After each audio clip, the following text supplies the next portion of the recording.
আসসালামু আলাইকুম ওরহমতুল্লাহি ওবারাকাতুহু। সুপ্রিয় মিজান মিডিয়ার দর্শক মণ্ডলী, আশা করি মহান আল্লাহর অশেষ রহমত ও দয়ায় আপনারা সবাই ভালো আছেন। প্রিয় বন্ধুরা, আমরা আজকে আলোচনা করব আপনার সিজদা কি খুব দ্রুত শেষ হয়ে যায়।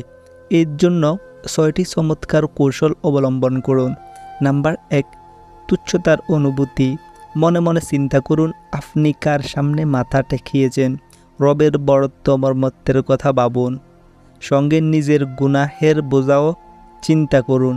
দেখবেন নিজেকে বড্ড তুচ্ছ মনে হচ্ছে তখন। সিজদায় এ তুচ্ছতার অনুভূতি বড্ড প্রয়োজন। নাম্বার 2, নৈকট্যের অনুভূতি। হাদিসে এসেছে, বান্দা যখন সিজদায় থাকে তখন আল্লাহর সবচেয়েও কাছাকাছি থাকে।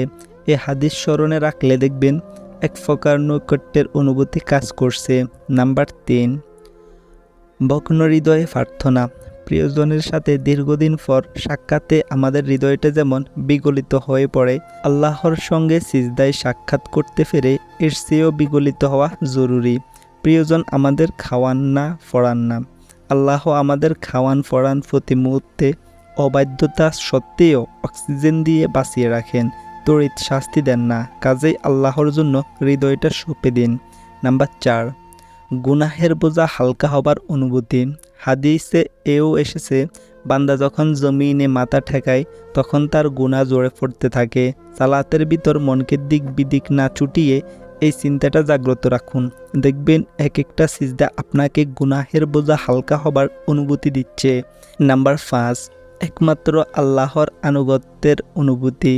সিজদা শুধু আমি আল্লাহকেই করি, জীবন মরণ সব কিছু আমার আল্লাহর জন্যই। এভাবে সুবহানা রব্বিয়াল আ'লা এর জিকিরে ডুবে যান। নাম্বার 6, শয়তানকে পরাজিত করার আনন্দ। বিশুদ্ধ হাদিসে এসেছে, বনি আদম যখন সিজদা দেয় তখন শয়তান হতাশ হয়ে পড়ে। কাজে সিজদা দিতে পেরে আনন্দিত হন, কারণ আপনি শয়তানকেই পরাজিত করতেছেন। এই ছিল 6টি চমৎকার কৌশল। প্রিয় বন্ধুরা, ভিডিওটি এতটুকুই।